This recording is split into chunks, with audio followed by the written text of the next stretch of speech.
This is the Big Fish Cares Podcast. Big Fish Cares Podcast. And here's your host, Benny Fisher. Good afternoon, good morning, good evening. I'm not sure what time you're listening to this podcast, but hope you're doing well today. We're continuing with the summer series on NFTs and all my VeeFriends. And today I have a special guest, our first female guest ever, Seema Alexander. Welcome to the show, Seema. So honored to be your first female guest ever, Benny. Yeah, I need to step my game up. But I met so many cool females at VeeCon that I feel like I have a full list. I could go females for 20 weeks straight, and there's lots of interesting people in the space. So let's get started and talk a little bit about your background. As I know I talked to you last summer a little bit about your background. I think you have a very awesome story about your family's business, about how you got into business, and some of the things that you've overcome in your life early on. So let's start there. Amazing. Okay. As you know, I always start my story from the 1970s. Got to age myself, Benny, right? She's not that old, people, by the way. So just so you know, if you're listening and you can't see her, she's probably, I don't know, what are you, 42, 41? 44. Okay. 44. All right. No, the story goes, and my parents were immigrants from India and actually migrated into the United States in the 1970s. And so, like many immigrant stories, as you know, people come here with nothing, right? The U.S. is the holy grail. It's where, the streets are made out of gold. But truly, the reality is it takes a lot of hard work to really accomplish yourself in the U.S., right? So there were a lot of sweat equity, a lot of, strategy, whatever it was at that time. They ended up starting the first Indian vegetarian restaurant in Washington, D.C., catty-corner to the White House. Honestly, it was they were pioneers in the industry, total community hub. It was where the Indian community would meet the American community. There was, over time, they really built a great reputation where they had politicians because we were local to DC and celebrities come. But it wasn't this fancy place. It was really home cooked, really good meals, et cetera, right? So the story goes, I started working there with my brother when I was 12 years old.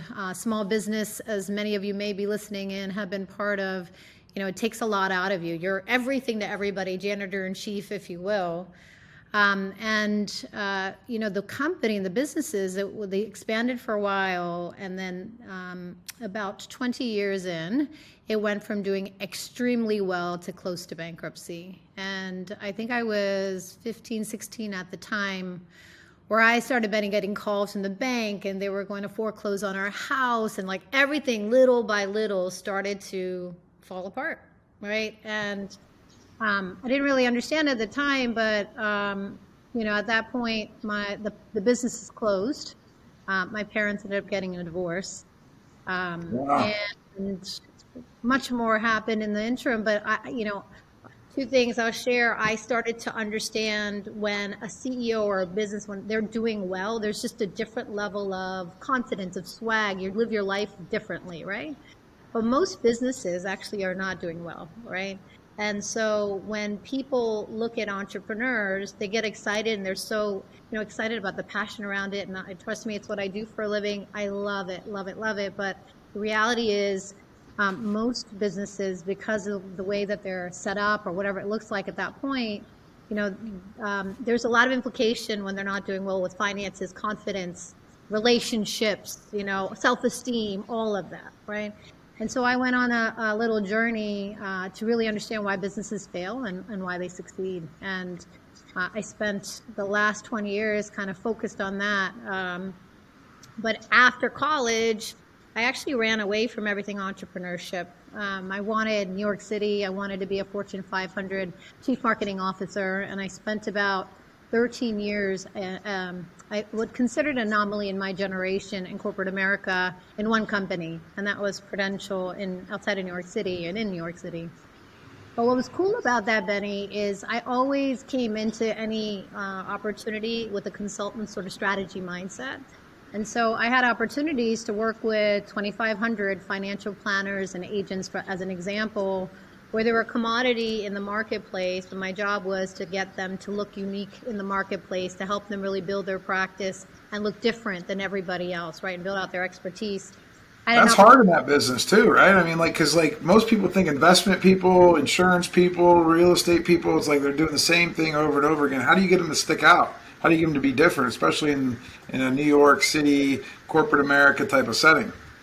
I mean, that's exactly, I'll share a lot more about that, but that was sort of my whole learning. It was like, wow, these guys are all commodities. They look like everybody else. There's hundreds of thousands of like advisors in the marketplace. What do you do differently? And then I started to learn about the connection to story and the connection to really owning, like, what is it, the way that you transform lives? Why, how can you talk about that differently versus, just saying, hey, we're selling product versus actually selling transformation. I mean, there's a lot more to that story. It's actually what I do today, but that was the foundation of it, right? The part of the next part of it was I worked on the rebrand of the entire financial services company, and that was historic in a way because it was known as this boring sort of old stoic insurance company when they were doing 6 or 7 really major things in the world, right? And so I understood the art of positioning at that point, right? Who you are as a business is never where you end up, right? That's the foundation of it all, right? And so how do you then strategically, smartly, really figure out how do you want to be seen in the marketplace so you start attracting more of your ideal client and hence be seen as a sought after expert and valued and get paid a premium, et cetera, et cetera. So fast forward, 2 major milestones happened. When I had moved to New York, my dad had passed in a tragic way. And that really started to get me back thinking about like, wow, like his legacy was entrepreneurship and what did that really mean to me? So as I was working at Prudential, I started doing a lot of side hustling. I started helping a lot of entrepreneurs build and scale their businesses, especially experts, the people who are very good at what they do, but are not as savvy as it was on the business side. And then I was still climbing the ladder, initially like the breadwinner for a long time. And then I had what I call a midlife awakening, Benny. At 36, as I shared, I was 44 now, in the middle of both of my kids, I had pulmonary embolism. And most people may not know what that is. I didn't when it happened to me. But it was basically a blood clot that went from my calf and into my lungs. And I almost died not once but twice that week. Wow, and that's scary. It was scary. It was crazy. It was why me? All those moments all at once, right? It just like happened out of nowhere, like just like one day, like you just like, do you drop over, like do you get rushed to the hospital, like all that stuff, like you think like about, yeah? Yeah, so I was at a conference actually in DC, and all day I was feeling really shitty, and I was like, all right, well, maybe I'm just sick or whatever.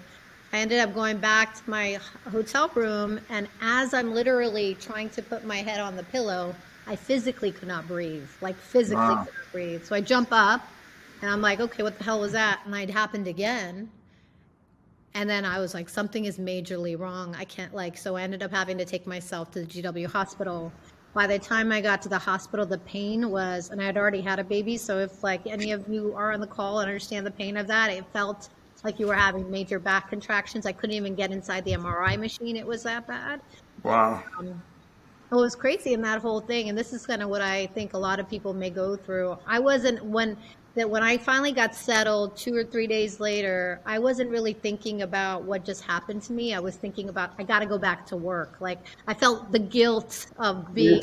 You were programmed that way your whole life. I mean, like your parents. I mean, they just worked hard. They just worked through things. Like that was the answer growing up in the 70s, 80s, 90s. Just work through it, right? Working through it. But then I also had this corporate experience where no one cared about anything outside of what you were doing within your own 4 walls in your office and getting shit done there, right? So I ended up going back to the office 4 days later, and within 15 minutes every single one of the symptoms came back, and I got rushed to the hospital for a week after that, which is crazy, right? The guy at the ER was like, you could have been a widowmaker not once but twice, so the blood clot didn't dissolve. It was one of those moments. I had a chance to meet your wonderful husband this past weekend, and what was that? What was those conversations like?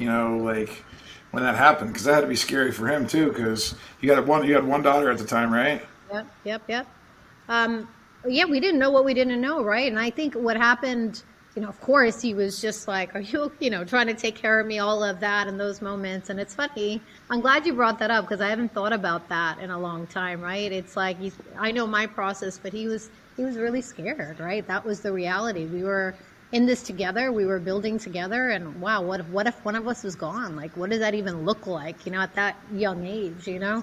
And so, we definitely had some hardcore discussions, but then part of that led to probably what I believe a lot of people went through with COVID was like a midlife, like, wait, what do I really want in life? What is my purpose? Like, what makes me excited? All of that. And so I ended up about a year later, I got pregnant again and I took an extended maternity leave. And that's when my entrepreneurial journey started. I just decided that I wanted to focus more on helping entrepreneurs grow. It's part of who I am. It's part of my DNA. And I ended up in 2 health and wellness startups and then started Disruptive CEO, where I've helped hundreds of founders now scale their expertise. And really, it's like I get to help them help the world, right? So that's like a win-win on both sides. And Tell me more about that, because that's one of the things that I was most fascinated with you. So once we became friends in the Gary Vee community, started following you on Instagram, I see your content, I see your stories. I know you're primarily focused on helping women entrepreneurs, which I think is great. But when I read your content, I take the gender out of it. I'm like, wow, that's like good stuff. Like that speaks like right to me, and I feel like I think we want to dive a little bit deeper on that, because there's a lot of people that are listening that want to have that entrepreneurial journey. They think it's fun, right? Guys like Gary Vee make it look cool. Me and you make it look fun and cool. And there's a lot of people that want to do it, in this society where what they call the Great Resignation, where everybody like wants to like leave and be their own boss and like work from home and kind of just do whatever they want. What are the opportunities there? What are the challenges there? Like, tell the people that listen at home a little bit more about that journey to becoming your own boss. Yeah. I think in the beginning, and so I worked with, well, I'll share a little bit about my story and then like a little bit of like what the reality and the mindset is when you first start, right? So think about somebody who left corporate America. You think you can kind of rule the world because it's just the way it is. Like you have resources, you have all these things. And the first couple of years when you do leave, if that is your journey, if you're not an entrepreneur from the start, right? You try to you don't realize that you are everything to everybody. You just start spending money in some wrong places. You put priorities in wrong places. You just want to get yourself out there, in a way to try to make things work without realizing that, not that there is a true system. There are definitely frameworks and stuff, and one of the frameworks that I teach, but there's a lot of learnings the first couple of years. You go out as a generalist to the market. The whole goal is I need to get revenue in the door, right? And it's exciting as shit, right? Because you're just like, wow, like this is my brand, right? And this is me coming out to the market. And I think, many people in the beginning, and I focus more on service-based entrepreneurs versus physical product, right? Or e-commerce even, because there are different business models and all of that, because it's most people I work with have had their life's work. They've already worked in some industry. They may be transitioning into something else, but they're using their brain and creating either agencies, or they're wellness practitioners, or they're people who have like a different way of doing things and reimagining things to help others, transform their lives, their businesses' lives, their communities, whatever that may look like. And so, over time, I actually learned, I worked with a lot of early startups or early founders. And to be honest with you, it took me a while to realize who my ideal client was, because I think with those first couple of years, you have to learn, right? You have to feel almost the pain of like, because the work I do is more in the advisory, strategic, brand and business model alignment. You don't know if you really need that until later in the game, right? Until you're like, wow, like I really need that expert advice to get me to. I think it's when you get stuck in business, like the first year or two, because it's so fun and fresh, and you're willing to do whatever it takes, and you can run through brick walls. But after a couple of years of that, like, the brick walls get, thicker and thicker and thicker, and you got less excitement and less enthusiasm if you're not doing what you truly love to do. And I feel like, in my case, Like I found that out the hard way, because as soon as you start hiring people and you add that complexity to it, like it becomes, now you have to worry about them, and you have to worry about your product and service, and you have to worry about marketing, and you have to worry about sales, and you have to worry about finance. And you really, really got to love it to keep withstanding that pain. And I feel like that's where someone like you comes in to kind of help people kind of unpack all that, kind of figure out what they're good at, what they love to do, and figure out how to delegate the rest and scale. And talk to us a little bit about that part of it. Yeah. I mean, look, at the beginning, you say yes to everybody, right? It's like every opportunity is a good opportunity until it's not, right? And you don't realize, like a lot of people, they end up selling features versus like, like really thinking about how they're positioning their offers and what they're, what is it that they're really good at. And to your point, I can't tell you how many people fall out of love with their business, but they keep going anyway, right? And I remember when we were at Gary's, like at the conference, and we'll talk about VeeCon in a few minutes, he's like, you have to be having fun, right? Like this is the part of it. It's like, of course, all business is not fun. There's a lot of stuff that you have to do that you just have to do, right? But you have to be aligned to like what you're actually trying to produce in this world, and what is it that you do better than anybody else, if you will.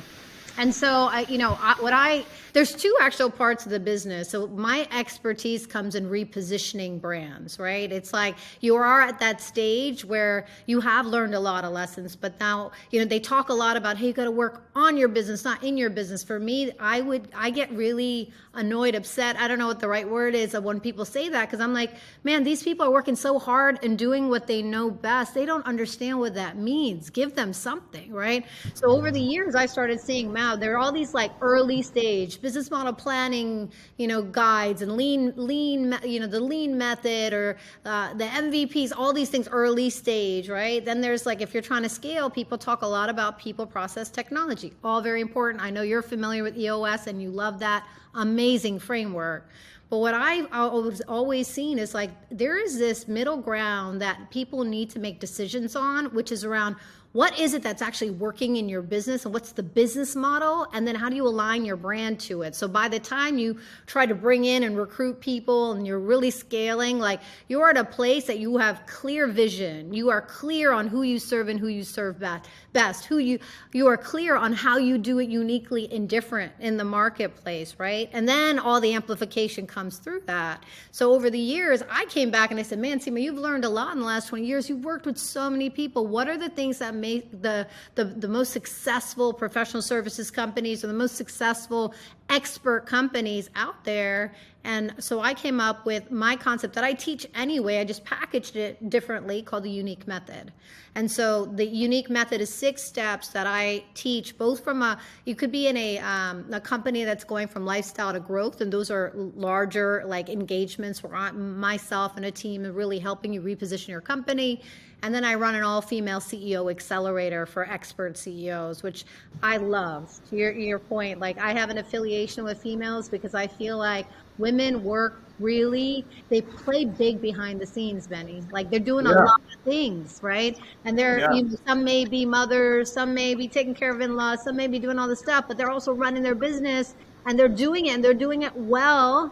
But they haven't figured out the platform so they could scream it from the rooftops, right? They're just doing a consulting job, or they're doing this. And I'm like, man, like, do you realize like you are like this genius in engineering, and you know all the stuff about facilities, but you're not packaging it up so you're seen in that way, so you're sought after, right? Yeah. They don't, it's like they're almost like hidden, and like I don't think anybody means for them to be hidden. I just think that because sometimes I feel like the way that the America's been operated for the last 100 years, I feel like women from even the early 1900s were always afraid to speak up, right? I feel like that's happened, just because of society. But I think now women have a big voice, and I feel like you're the person that's going to help coach these girls to like be able to like say it's okay to like actually talk about what you do and be successful about it, and not brag, but like be confident, be humbly confident about it, and be able to market that message, because all you're going to do is then be able to attract other people to your business.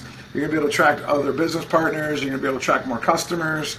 And I think, that goes back to, I heard you say early on in your career, you really wanted to be a marketing executive, which I think ties in with that, because you have to be able to market yourself, to be able to market your business.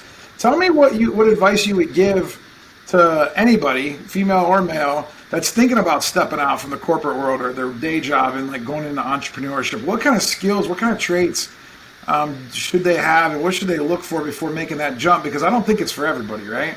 Okay, I'm going to say something. I'm going to pause on one comment you made, and I just want to say it. And you and I are friends, and we're good. So the word, like there was a moment where you said girls. Like, tell these girls, right? Ladies, should I say ladies? It's a thing, right? It's like, this is sort of where I think the vernacular has to change there. And it's funny because I did a subset of my company. My company's called Disruptive CEO, and I also focus on disruptive female CEO, right? And there's this whole like conversation around like, why do we even have to say female? Why can't we just be CEOs, right? Like, and so it's a very interesting dichotomy, because for me, I'm always about niche positioning, right? So I'm like, I just want to speak to who I'm going after, right? And be really, and then be inclusive around it as well.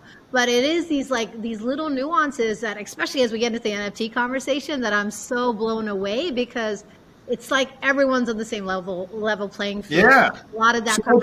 So I said they were lady or female? What's the appropriate word? Because you have to teach me.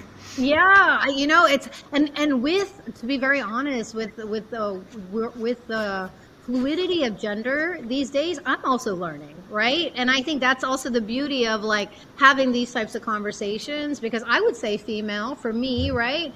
But like I know there's other ways of being way more inclusive, and I can't wait till you have other people on your podcast to teach me, Yeah, well, I mean, at the end of the day, though, you are specifically targeting females.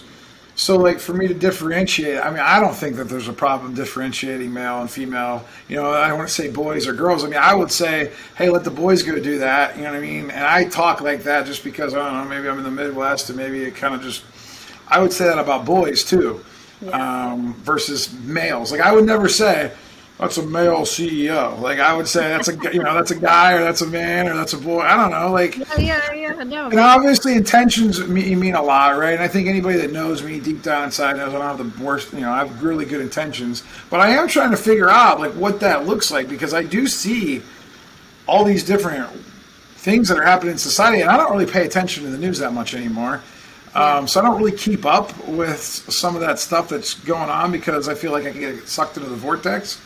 But back to the entrepreneur question, I want your advice, because there's a lot of people listening that want to be an entrepreneur for one reason or the other. They either hate their job, they think they can do it better than somebody else, they think it's cool, they want to take their own destiny in their own hands, they think they can make a ton of money. Whatever those reasons are, what would you say to that person? And what kind of traits do you think they need to really be strong in to be able to make it happen? Okay. This is a beautiful question, because there are a couple pieces of advice I'd give, and then the traits part, right? If you're really looking to leave corporate America, the key is I honestly have 6 months of savings, just in general, right? And I think a lot of people take the leap without really thinking about like what it's going to take to live, and then invest in your business at that time, right, as you're building. The ideal situation is you've already had a side hustle in some capacity, and there's validation already before you do take that leap. And I think with today's day and age, with online marketing and just being able to do anything from anywhere, there's a lot more opportunity to do that than there even was when I left 8 years ago, right?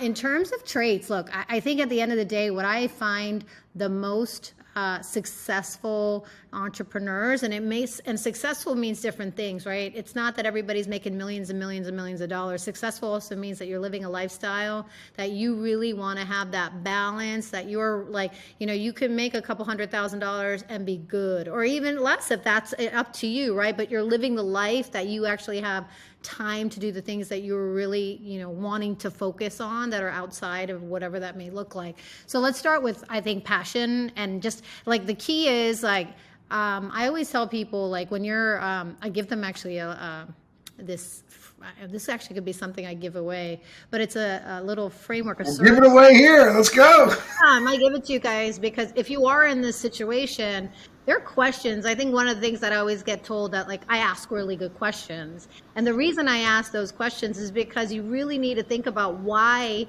you want to make the move, but why you really care about what is the pain point you're actually trying to solve for, right? And where do your skills really play in that space so that you can really help and support the transformation for the clients that you're looking for. So, I think we can all say confidence is one of them, but I think you can build to confidence when you build momentum, right?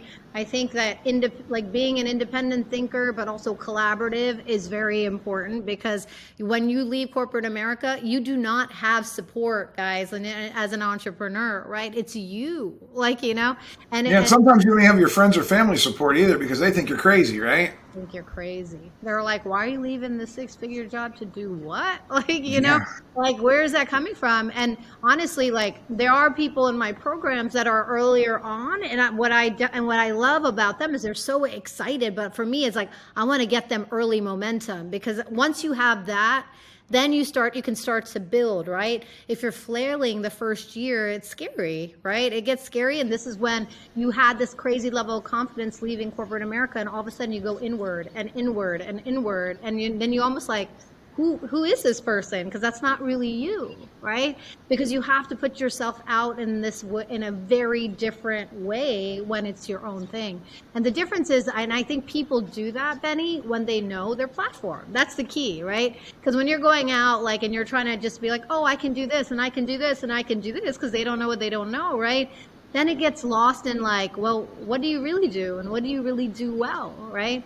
The other thing I would share with folks is, if you're looking to transition, start attending entrepreneurial conferences or masterminds, if you will, things that are I think the biggest thing in business is it's not only business, as you grow, you're growing your business, but you're personally developing and being way more self-aware of who you are and what you care about and who you want to serve, right? And so when I was in corporate America, the words like Tony Robbins and even Gary Vee in some capacity, they would be like, why are you, it doesn't even resonate. And I think as you're looking to transition, the number one thing is you need to find who you are for yourself, so that within your business you can really amplify and take it to the next level, because I think there's so much personal growth and business growth.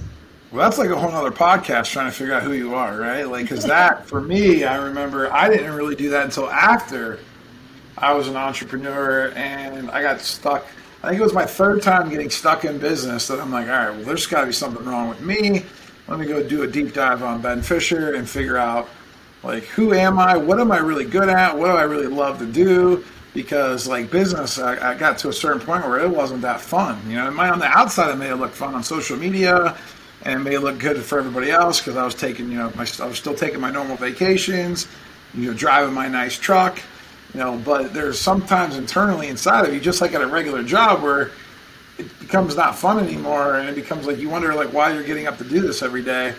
So I do think it's good to to actually figure out who you are first. I mean, but that's sometimes, that doesn't usually happen though until after you get such pain to be able to find that. So how do people find out more information about you in regards to being a CEO or an entrepreneur, or if anybody wants to reach out? What's the best way to get in contact with you? Yeah, I mean, you go to disruptive.ceo is the website, but disruptive.co/accelerator is the program that I run. So you can reach out there. And if you want to reach out directly to me, you can go to Seema at disruptive.ceo. You're also on Instagram, right? They can follow you on Instagram. You put a lot of good content on Instagram. See, I think if you're going to do that 6 months of savings while you're saving up your money, you should just watch Seema for 6 months, and she'll either inspire you to do it, or she'll be like, I don't want nothing to do with that. Because at the end of the day, there's nothing wrong with deciding that you don't want to do it, and then still maybe partnering up with somebody that has more of the entrepreneur mindset. Because at the end of the day, a lot of entrepreneurs, most people don't realize this. You have to, if you're going to go out by yourself and you're not going to have a team of people right away, you have to be able to get in front of people. You have to be able to talk to people. You have to be able to sell your product, your idea, your service. You got to be able to get other people on board. And that is a skill that I think a lot of people take lightly, because I think everybody thinks maybe they can do it if they have to, but it is, that's whole sales mentality. I teach a lot of salespeople things. there's a lot of process that goes into that. And if you're not naturally gifted in that, it's not impossible, but you definitely want to make sure that you're comfortable doing it. You know, if you're afraid of going on social media, if you're afraid of going up to a stranger, you may want to think twice about starting your own business, because like you said, when you get out of the building where there's 35 for 100 people supporting you, and like they have a full team of salespeople, marketing people, finance people, when you go to be by yourself, it could get very lonely, and then you could get frustrated. It could lead to depression, anxiety, all kinds of mental health issues on top of the already mental health issues that everybody has. So it's I'm glad you're doing what you're doing, Seema. It's definitely needed, that's for sure. Women or men, it doesn't matter. I think that people can get a lot of value out of your content. No, so let's talk about the fun stuff. That's fun for me, Benny. No, I know, but like that's the worst. I get it. So let's talk about like what we just got done seeing. Let's talk about VeeFriends. Let's talk about Gary Vee a little bit. Let's talk about NFTs. Let's talk about your involvement with that project. But let's start first with, how did you find out about Gary Vee? How did you get interested in VeeFriends? And let's go that way first, because I think that helps the non-NFT Gary Vee person kind of understand why we're so crazy about all this stuff. Yeah. I mean, again, with the entrepreneurial journey comes, all right, who are the people in this space that I look up to, or that when I need motivation, who do I go to? And Gary has always been that persona that kind of tells you like it is, right? And he's obviously somebody, I have, not obviously, but I've followed him for at least 8 years at this point, in some capacities, not as much actually as I've been following the last couple years, but you know, he was a go-to in a short list, if you will. And so as I was doing more and more work with founders and growth, right, what I've realized is the ones that win are the ones that just, they have this level of resilience and passion, Benny, that like they can talk about their work and they know their reputation is bond, right? And so like they're just going to continue to spew this goodness of what they do and how they do it differently, unconsciously, because that's what they do. And so I've been following him, and then like I think it was not this January, the January before, when he started talking about this NFT space. And like I knew, of course, Web 1, the concept, and it's funny because people don't normally talk about Web 1 and Web 2 and Web 3. This is all like our context now because of the world we've been in. But truly, it's like Web 1 was the internet coming out, and I was in high school already. I was like close to graduating when all that happened, right? So I got my first laptop when I was in 12th grade, right? Web 2 is all social media and influencer strategy and all that stuff, which I've lived through and helped and support a lot of people and myself through that process.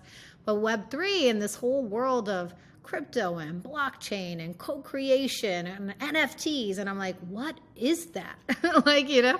And then I remember he was just like, listen, like, and Gary's always been a futurist. If you go back to, he documents everything and anything. So literally he has all these like, and TikTok 6 years ago, he was like, this is going to be the platform. And this, like, he's always been that person. And I watched him do it.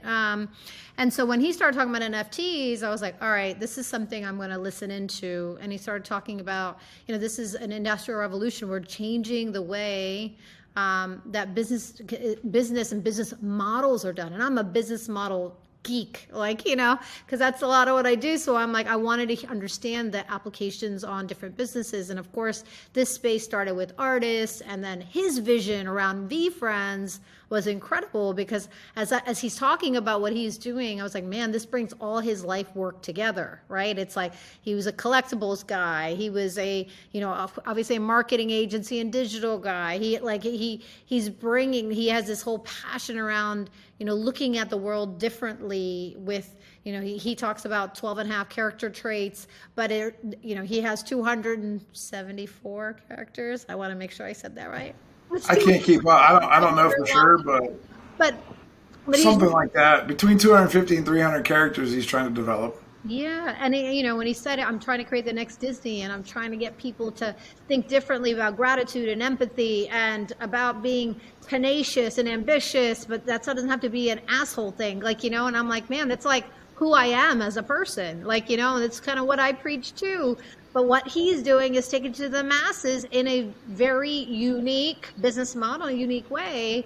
And so when he started talking about it, I was like, all right, I know whatever it is, I'm going to invest, even though we were buying a house at the time. I was like, I don't have a ton of liquid, but I'm just going to do it. Yeah, I'll have to do an episode with Keyshawn because he was probably like, what are you talking about? It was funny because he was like, because he wasn't paying attention to the space, but he's like, right. If you think, go ahead, And then I remember starting with 1 and I ended up minting 4 because I was like, I just kept going and watching that. Yeah, that was kind of how I went. I'm like, well, I gotta get at least 1. I'm not gonna sit on the sidelines anymore.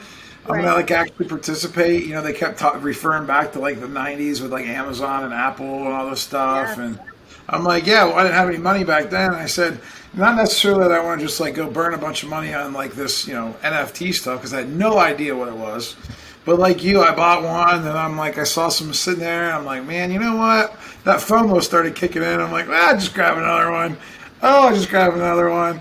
Oh, I'll just move some money over from my other bank account. Oh, I'll buy some more. And so far so good. But what was that? How did you decide? What was your first one? Did you care more about the character?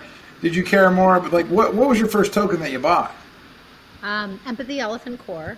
Oh wow! So you went right for the mainstream one.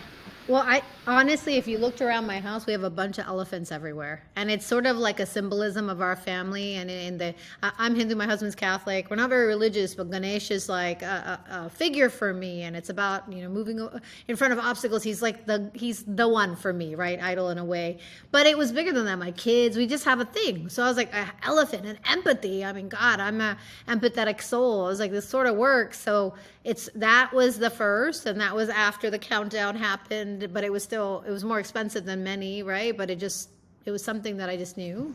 And just for everybody at home, that's one of his, it's got to be in his top 10. I mean, Empathy, he has a wine company that he developed that was Empathy, that later sold. Yeah. Empathy, I think, is probably between empathy and patience. I think those are the two main core traits, and I think that those are the ones he's going to consistently push because I think empathy is timeless, and I think the more that you can understand humans, the better relationships you'll have, the better businesses you'll have, the better home life you'll have. And with mental health where it's at today in society, I feel like empathy, even if you didn't have any of the other traits, if you had empathy, you can get through life at a pretty high level. So good pickup on that. That was, and I didn't know, honestly, I wasn't paying attention, again, with specifically all the key things, and I didn't know anything about the 5s. I didn't know certain things, So then, and I actually had both of my kids. I remember sitting next to me, we're going through them, and I would have chosen a couple of different characters, but I wanted their input. So the second one I got was the rare badass bulldog. Like 12 and 8, and my older one was like, that's just a cool brand, and I was like, I think it was and I was strategically, I was like, to me, that's an adult brand, right? As a kid brand, we have this badass bulldog that will be some sort of adult brand. That was my thought, in that way, because I was like, why else would he put a bad word in that, in the word. The next, he kept talking about another word he swears, that's why. I know. But again, remember, initially I was thinking, is this all kids? But then he kept talking about, I want to bring the message to different levels different ages, different diversities, different international. So as he was talking about international, I was like, all right, well, there are only a few international characters. So we ended up choosing the very rare, awesome African Shivet, right? And that's interesting. We'll see. But I think that's going to be a long-term play because there's not a lot of international yet, it's going to take time to develop. And then the last one I got was the Spec Lava Fly Firefly. And to me, that resonated. I didn't know what it stood for from his perspective, but for me, it's that's what I do is I get people to fly, right? It's we are building your platform. You have this crazy level of expertise. You are no longer going to be the best kept secret. We're gonna get your ass to fly, Firefly. That's how I look at it, So it really resonated with me, those 4. That's in that way. That's awesome. Did you care about going to the conference at all? So the first thing reason I even bought it wasn't even for the tokens, the characters. I heard marketing conference. I'm like a marketing guy, similar to like me and you. I feel like we drive so much because we care about, the marketing, the brand, right? So that's all I thought. I want to be around a bunch of high level people talking about marketing. And if I learn a little bit about this new technology, great. But I just assumed it was a big marketing conference because that's what Gary Vee is. He owns one of the biggest marketing companies in America. Yeah. Like, is that what kind of, did that also kind of influence you to like buy the four? Because like, hey, you got to take a couple friends with you, right? Like, don't want to go by yourself, right? I think it was a cherry on top for me, Benny, because I could see what he was building. Like, I really just could imagine. Like, I was like, wow, like, I did feel like we were on the ground floor of something epic. And then the conference was truly a cherry on top. Like, that's how I saw it. Because I was like, this is going to be, I already know. I know his reach. I know the people he affiliates with. And then there were other people early on talking a little bit, but I wasn't fully paying attention. I just knew no matter what that conference I wasn't paying attention at all. So like the only reason, and like you, I was busy executing my business. So like, the first couple of years Gary Vee was hot. Yeah, I'd pay attention a little bit more. But then when I got like stuck in my business and I'm working in the day to day all the time, like I didn't have time to like watch Tony Robbins and Gary Vee and read books and all that stuff. Right. So, but I always appreciated Gary Vee. And every time, he talked about sports cards, I was into sports cards. You see my Jordan on the back wall. It's like I was into all the same stuff that he was in. I was into crypto. Then a couple years later, he starts talking about crypto. So when this NFT thing came out, he kept saying 5-5. He was in my story like every day. And because I kept clicking on it, he was in my story more. And I had no idea. Like I didn't understand it at all. I'm a futurist guy too, but I was busy working in my business. I knew that if I started to deep dive in that, I was going to get lost and I was just going to go like balls to the wall, and I was going to forget about everything else that left behind me. So I was actually scared to like say yes, because I knew that the work that I was going to have about to be put in was going to be like a lot of work and a lot of time. So I quickly just got in, bought my stuff, and then once I bought my stuff and invested all that money, I'm like, and the conference wasn't for a year, I'm like, well, I got to figure out like what this is all about. So I had like the opposite effect. Once I bought the tickets for the conference, and then like the baseball card way, like the collectability of it, I'm thinking like he's building a baseball card set. And then once I started getting into it and meeting people in there, I'm like, oh, I get it now. Oh, like, and then I just like it just clicked. And I was like, dang it, man, I wish I would have bought more. And by that time, they were already like triple in price. But that's all right. So let's talk about that VeeCon, because we just got back from VeeCon. To me, like, I was like a kid in a candy store. It was like my Disney World. Like, I love meeting people, relationships. I had gotten to know people like you, like, over the past year, and what we call the Discord, which is like an old-fashioned chat room. It's very not user-friendly, if you ask me, but hopefully they make it better so that way more people get in. And then Twitter Spaces. I had a Twitter account for 11 years, but I never really used it because I couldn't figure out what Twitter was for. Yes. And now I know what Twitter is for. It's actually built for this. It was just way early. And talking to me about your experience at VeeCon.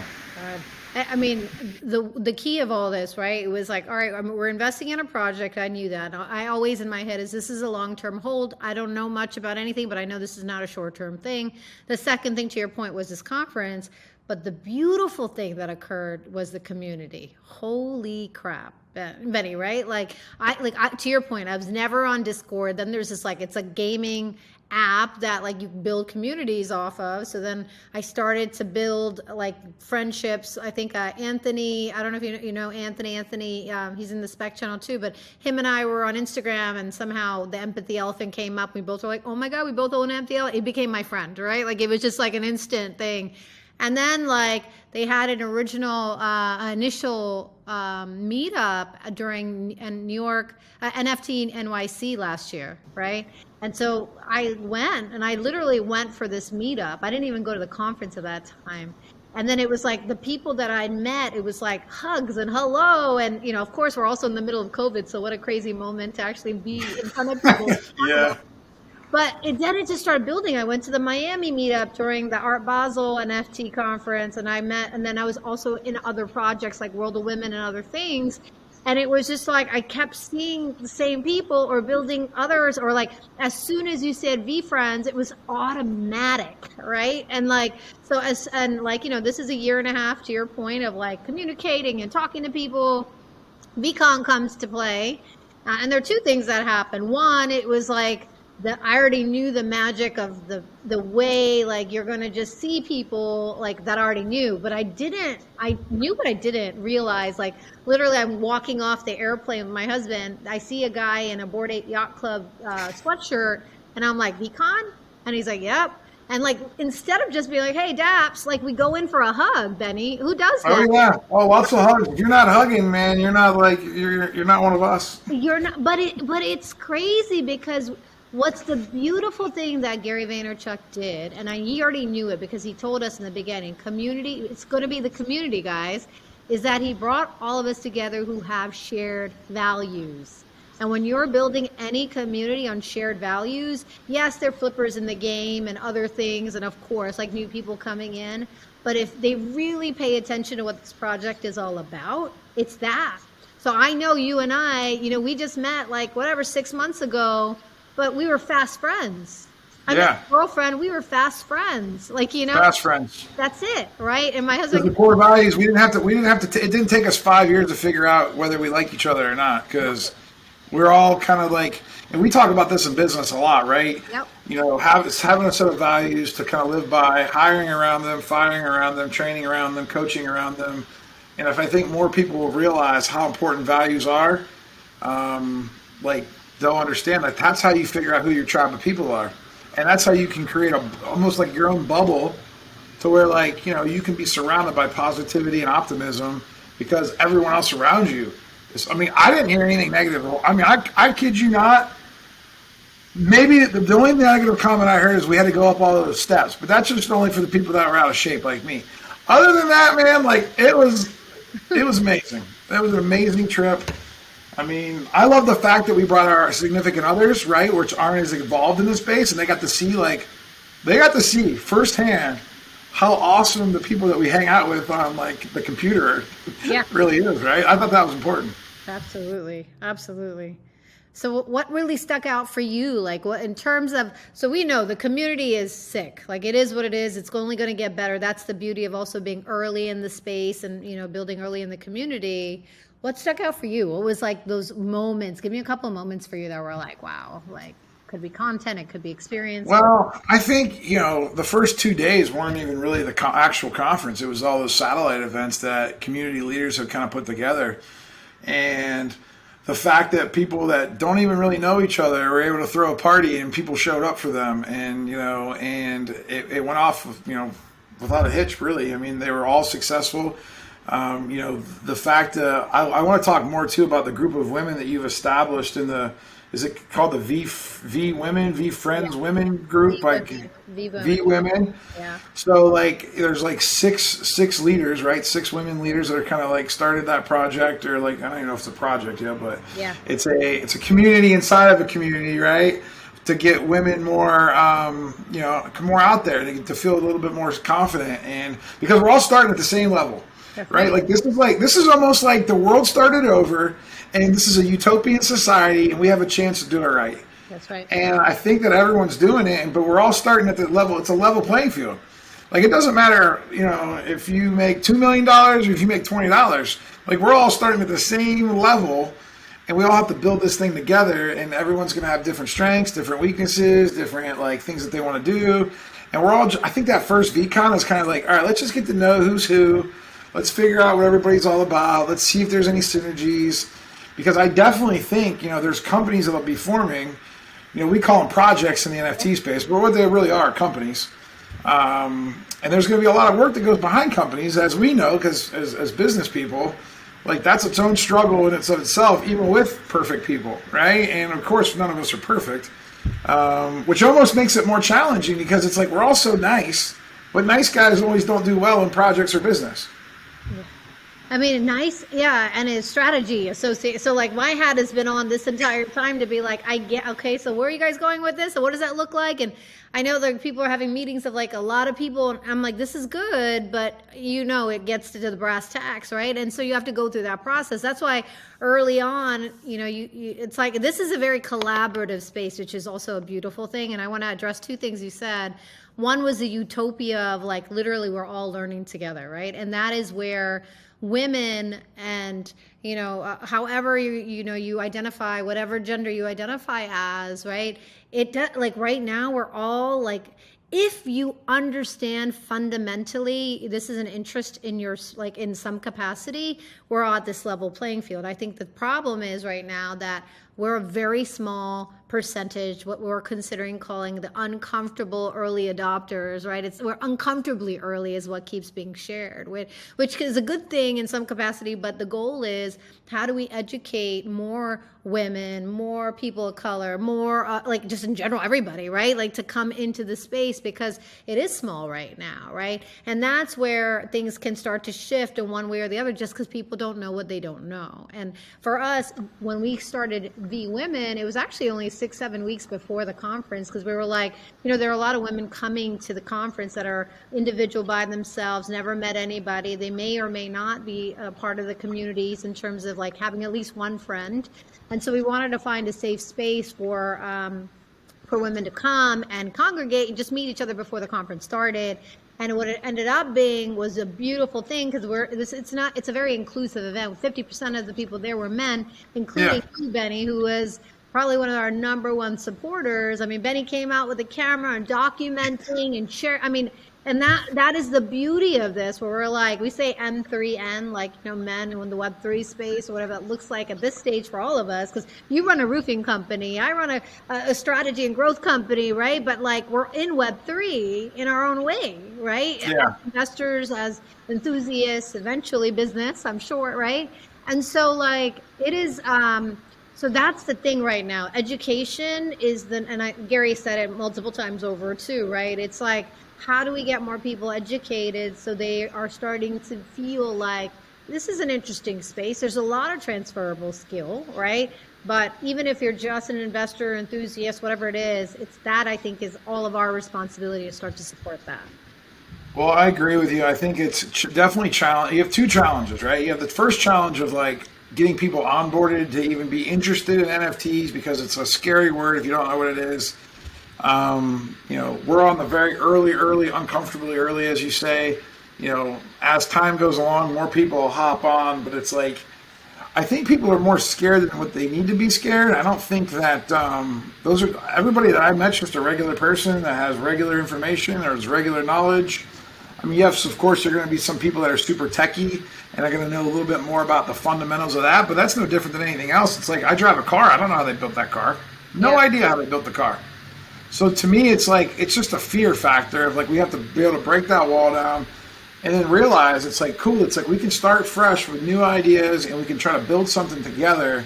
But like, I'll ask you, like, what do you tell like your neighbor? Like, tonight when you're at home and you go outside and your neighbor comes out on their front porch and they say, hey, where were you at? I didn't see your car in the driveway for 4 days. You told me you were at VeeCon. How do you even begin to have a conversation to tell them about what NFTs are, what the future looks like, how they can get involved?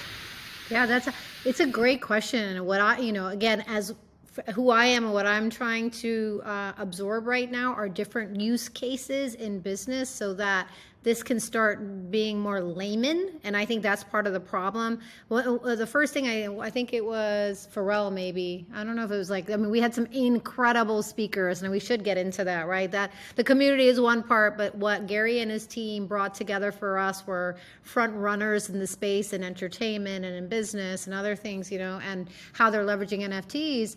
But one thing they first said was non-fungible tokens is like saying the MP3s. It's like so broad. Right? And at the end of the day, it's a document, it's a digital asset that you get to say you own. It's almost like a deed on the blockchain that you own, right? It could be a digital asset, an image, a contract, right? And so for me, it is a very, it's not always an easy conversation, Benny, to be able to explain it in this sort of like this is the simplified version. Gary does it well in certain capacities where he doesn't go too deep in it.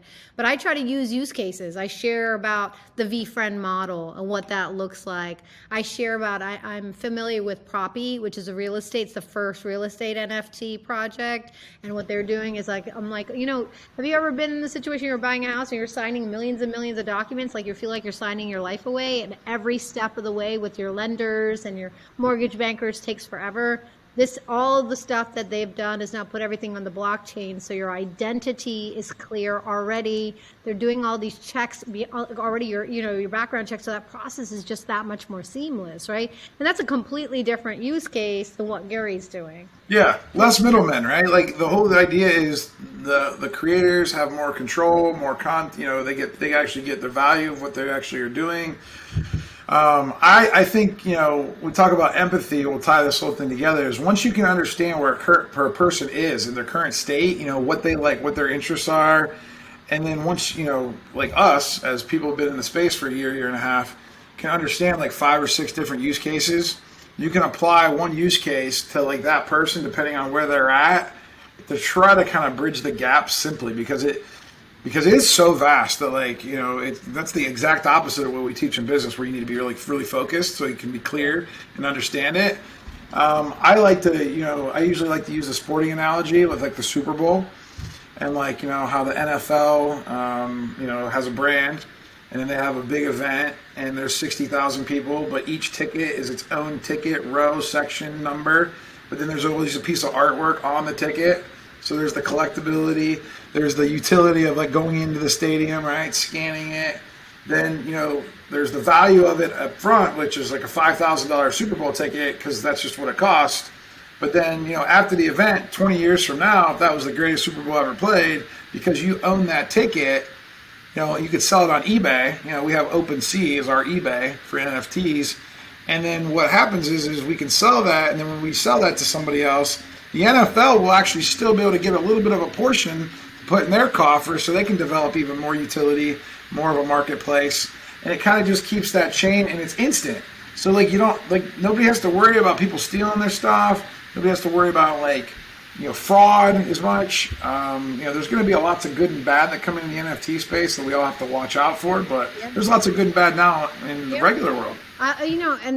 It's in the startup space, right? There's this whole thing about seed capital, right? And so to me, what's interesting about this space, both from the business perspective and nonprofit, I think there's phenomenal opportunity for nonprofits to get funded for unrestricted funding, which I do want to go into because it's just, to me, I've done some amazing work in the nonprofit space and repositioning these amazing nonprofits, and I'm like, this is what they need, right? And so as one of the biggest affiliations with NFTs is art. Right? It's like, oh, I'm paying for a JPEG. Oh, why can't I just download that, right? And you actually initially said it where you're like, the reason I actually bought this VeeFriend was for the utility of the conference, right? And Gary was the first one to really bring physical or utility behind the actual image. So it's not just that you own this digital asset, and we could be owning the first prints of Mickey Mouse, for example, right? With Empathy Elephant or your Hangout Hawk or whatever the character develops, that's the future state. It's like just buying the first iteration of one of those characters. That's what VeeFriends is going to look like. But not on top of that, you have all this utility behind some of the tokens that were created. And in the art space, if you think about musicians, Snoop Dogg was there with his son and his partner, and they were talking about Death Row Records. And in the world of artisans or artists in general, you get a lot taken away when you're working with big labels, right? Because you have to go by sort of their standards and their rules. And so what this allows you to do is create an NFT project. It could be images, it could be different things, but have utility behind it that says, hey, if you pay, I'm just making this up, half a ETH, I'm making this up, or even 0.3 ETH, and they have. Just remember, most people listening don't even know what an ETH is. Yeah, that's a good point. ETH is Ethereum, which is a cryptocurrency, which again, this is where it gets a little, you don't purchase NFTs normally with just fiat currency, which is the US dollar. You have to convert it into either Ethereum or in some cases Solana, which is another cryptocurrency. But most of the You're projects. speaking French right now, Seema. Sorry, I'm just sharing because you have I to. hear ya. You got to educate. But We're gonna need like 3 podcasts to go over all that. I do want to finish this one concept though, right? So Yeah. like, then you know if you think about it, if you're an artist or upcoming artist, you have all this community that's been supporting you from the beginning days. They're showing up at your stage in the middle of a bar, and then future as you get bigger, why not give them a piece of you where they all of a sudden, they're seeding you to grow, but now because they've kind of given, it's almost like a membership model, right? Now, because they're part of this membership, and you could have different utility stacks or whatever that is, they are getting access to you. They're getting the first pass at tickets in the future, or a discount to your first album, or you have a Zoom meetup, and all of a sudden the top 100 people that invested in who you are as an artist get that sort of access, and they can actually resell that access if they want, and you get a secondary commission off of anybody who resells. And they get a potential profit because as you grow bigger, your brand goes bigger. All of a sudden, this thing that they paid, I'll just say in the US dollar, $300 for is worth $30,000 now, right? And so all of a sudden, and you think about in the nonprofit space, people are so afraid of giving money because they don't know where the money is going, right? And two, they're never looking at I'm giving you $30,000, for example, for this nonprofit, whatever. But then now all of a sudden, if you have an artist that's correlated with the nonprofit, and their NFT, 10% of their NFT is going to USAID or going to Codespa, which is, if you don't know about Codespa, I'll just share 2 seconds. It's all about scalable poverty alleviation, amazing, amazing nonprofit. But they get 10% of the profit as unrestricted funding now on an ongoing basis on whoever purchases this NFT. And it's all on the blockchain. This is all transparent. And it's instant too. The funneling just is instant. So everyone gets paid right away. Oh my God. It is that's the stuff that gets me excited in this space, and I'm like, there is so much amazing opportunity with this technology, and you just have to think about your business. What does that look like? You could be running a pizza shop and you create a subscription model. I mean, some of this is early, right? But it's just a new way of thinking about, a new way now, but in 5 years, it's not going to be a new way. In 10 years, it's going to be everything. Every ticketed event is going to be an NFT. That's how this is going to work. Yeah, well, because the big time brands are going to want to keep more control of their money, because with the brands, it's easier for them because they already have a brand built in the Web 2 world, right? They already have a brand built. If for the new artists, though, there's still, I want to make sure people at home can understand this. Just because you're creative and you have awesome music, you have awesome art, you can draw, you're still doing that. But just because you create an NFT doesn't mean it's automatically going to sell and you're going to make millions of dollars.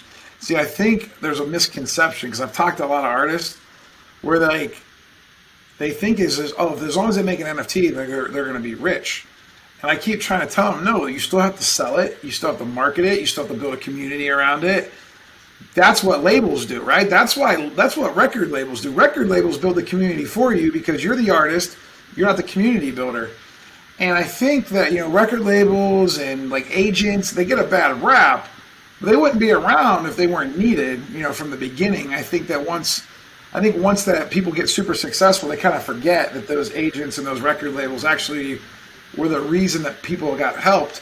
But this way, it's at least more transparent. So regardless what happens, if Ben Fisher wants to go draw a doodle on a piece of paper and I want to sell it to Seema for $5, cool. I got to hustle, man. I got to hustle and get Seema to pay me $5 for that, because who am I? I just drew something on a piece. I have no brand behind me. I'm not, I've not been around for 25 years doing this. I'm not a famous person yet.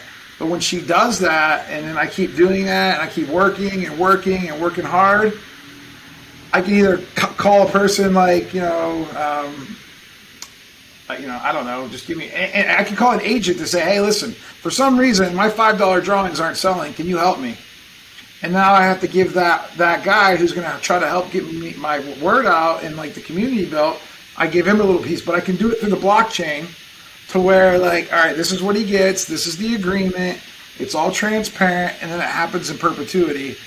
And that's where I think, like, that's the kind of message that I want to get out, because just like with people that we started the conversation with that want to go into entrepreneurship just because it sounds cool and they think it's going to be cool, like, there's still a lot of work that you get that's got to go involved. There's still a lot of relationships that you got to build to be able to be successful. And I feel like that's where me and you are going to be in this space, and that's where we're going to be able to help, because we're going to be able to bridge the gap between this life that we know now and this new life, and try to actually make common sense out of it, because there's either a lot of people that are super excited and go too fast, and there's people that are so scared they won't even start. And I feel like me and you are positioned perfectly to help bridge that gap in the future.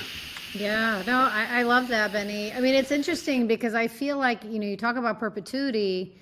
The people I serve are experts, right? And it's like, if they put in the right work, they're really changing an individual, a business, or a community. But now you can get paid in perpetuity if you do it right.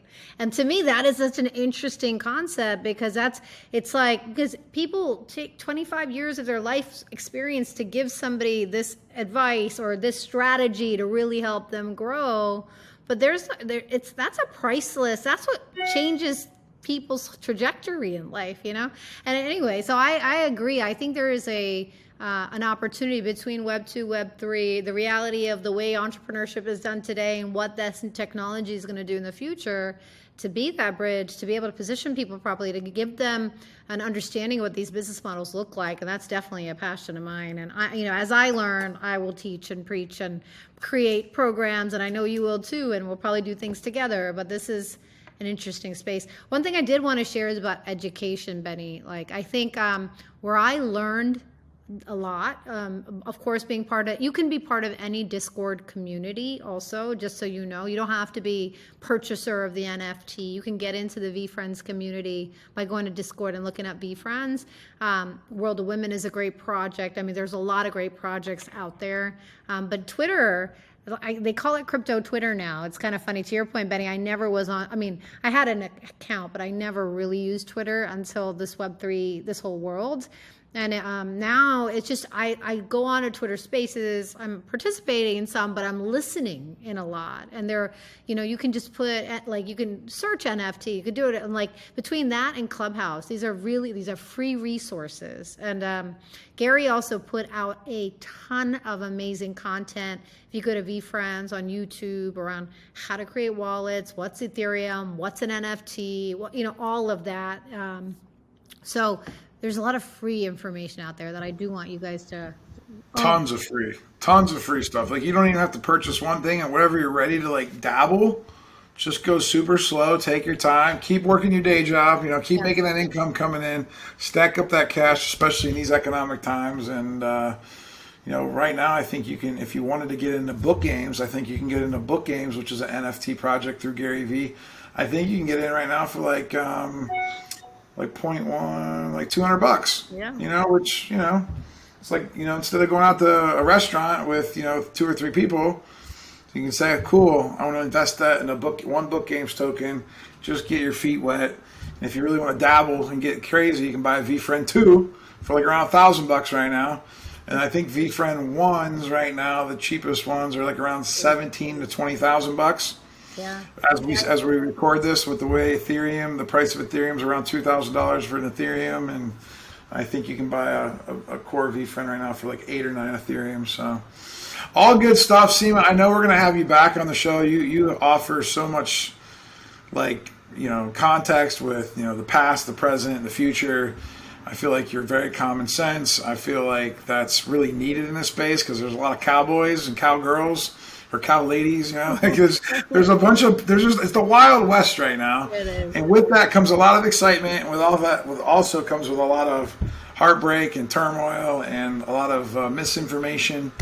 So I am here to always try to provide different perspectives and give people, that's why I like to interview different people, just because everyone has such different ways of doing things. Who do you think I should interview next in the NFT space? I'm going to do a whole summer-long series of people in the VeeFriends, VeeCon community. I got a big list, but if there's anybody you think I should reach out to, who do you think would be a good one? Alyssa, Supergirl? Yeah, Alyssa Jordan. Yeah, I think Alyssa would be awesome. Of course, you have Valerie. I mean, Yeah, I know. Alyssa actually lives close to me. She lives an hour away. She lives by Pittsburgh. Sarah Bauman, the founder of World of Women. I mean, I'm sorry, Women in Weapons. I can't believe I said that. Yam, of course, but I mean, over time, I don't know, we could get that done. Within VeeFriends, I mean, there's so many amazing women. I can send you a list, right? Yeah. I Well, think I mean, I would definitely love to get a good mix of people over the summer. I think we got about, what, 15, 20 weeks of summer left, hopefully. And have you had Cohen on your podcast yet? I haven't had any, but you were the second NFT person. I just shot one yesterday that's going to air on Friday. Jonathan Tame. He was a Hangout Hawk. He's actually more in the he was in the military background, and he's in the tech, and he understands more of like the technology side of it. So that he offers a great perspective, and he's been tinkering with things his whole life. He's our age too. You know, I feel like there's a lot of people from 40 to 50 that are really in the space because we were excited when the internet came out, so we were early adopters of the internet. Yep. And now we actually participate in the space because now we've got a little bit of knowledge, a little bit of money, and I feel like it's it's the right time. You know, we're the luck. I feel like we're the luckiest generation alive right now, the 40 to 50 group. So Cohen would be amazing in Jeremy. I think those two. Yeah, of course. I got to get Jeremy. Like I try to get Jeremy and Sal right now, but like they're so tired and busy, and everyone's trying to do so much work right now in the space. And I know. What do you think? How much time? Let's just take 100% of your work time, not necessarily your family time, but out of your work time. How much percentage are you spending in the NFT space versus disruptive CEO space? I'm spending 30% in the NFT space, or the wow. Okay, cool. Which is a lot, right? Yeah. I think I'm doing about 15%. I want to do more though. I'm just trying to figure out. Sometimes the business guy inside of me can't justify just volunteering all my time all the time. But I'm starting to learn that it'll eventually come once I figure it out because I'm not going to rush into any type of business deals or projects because I'm cautiously optimistic, and I'm really just trying to figure out who I want to team up with, right? And because there's so many great choices. Yeah, and I think right now for me it's education, building those communities, figuring out like who are those right potential partners, because I think there is a lot of that opportunity in the future, but that's the way I need to see how people roll in a good way. Well, you have to. I mean, that's just smart business, right? Like, I mean, we're not 20 anymore, and you're just being like, oh yeah, let's go do it, right? Like, because I always tell people if I was smart enough when I started my business, I probably would have never started. Because if I didn't realize how hard it was, I didn't realize all the things I was going to go through. I tell people too, I'm too stupid to quit. That's like a thing I say. But I always ask people 5 questions at the end of the podcast. Okay. Rapid fire. What's your favorite book? If you had to go to an island, think about this. You're going to an island. You can only take one book with you. What book are you taking with you? What book am I taking with me? I'm an Audibles girl. All right. Well, what book are you going to listen to? But you're only allowed to have one. I'm so bad. Hold on. I'm really bad with names, Benny. Go to the next one. I'll give you. All right. Favorite restaurant. They're going to put the restaurant on the island. It's the only restaurant you're going to be able to go to. What is it? I suck. Okay. Aurora, Williamsburg. I love Aurora. It's an amazing, amazing Italian restaurant. Amazing. All right. You can only take one movie with you. What movie are you taking with you? God, there's so many funny movies. I love Goonies. Goonies, all right. That's good. That's showing your age a little bit. I like that. All right, and then you're allowed to take one trip. Once you're on this island, you're allowed to go on one vacation. Where are you going? I'm going to Greece. Greece. Yeah, I've been there once, but it is just the most beautiful place on the earth. And you're allowed to spend it. You have one person that you can spend the whole day with. Who are you going to pick to spend the whole day with? You don't have to pick your family. We'll leave your family out of it. We know you love your family. But like one person that if you could spend the whole day with, you would do. Right now would be Gary Vee. I really like, and I don't like the word pick your brain. I just want to know like what's going on in his mind. I hate that word pick your brain, by the way, that phrase. But I really, this is that moment of really understanding. To your point, it's an opportunity for us. So I want to surround myself with people that really understand what's going on. Yeah. That's awesome. I'm not going to let you off the hook with the book. Give me a book. That's interesting. It can be fiction, nonfiction, whatever you want it to be. I hear you. I struggle because I'm not a huge book. I'll podcast this and I'll listen to this. It's really hard for me to pick just one because I get bored easily and I need to learn. I'm a lifetime learner, Benny. So for me to say one book, that's really hard for me. I'm sorry. It's just a hard. You can also not answer it too. I mean, Yeah. Podcast isn't going to break just because you say, hey, you know what? I'm just going to take no books because I wouldn't be able to just pick one. Yeah, I am. I'm literally it's so funny because this is. I'm with you. I'm with you. I don't know. I think I would take. Start with Why, Simon Sinek. Okay. That's a book that I think that. Because if I was on that island and I started getting lost and I didn't know what I wanted to do, I could always read that book and always remember come up with a game plan on why I'm going to be doing something. Sure. Because I think a lot of us in society kind of forget, and the why is so important. So I feel like that book's timeless, and I think it'll always be a good one. But that's me personally. I really appreciate being on the show today. What's your Instagram handle so that way people can follow you? At Seema Alexander, and if they DM me Benny, if there's anything business-wise, accelerator program, just DM me that Benny, and then I will definitely. Oh yeah, there you go. That's cool. All right, thanks everybody, and we will be back next Friday with a brand new episode. Thank you for listening to the Big Fish Cares podcast.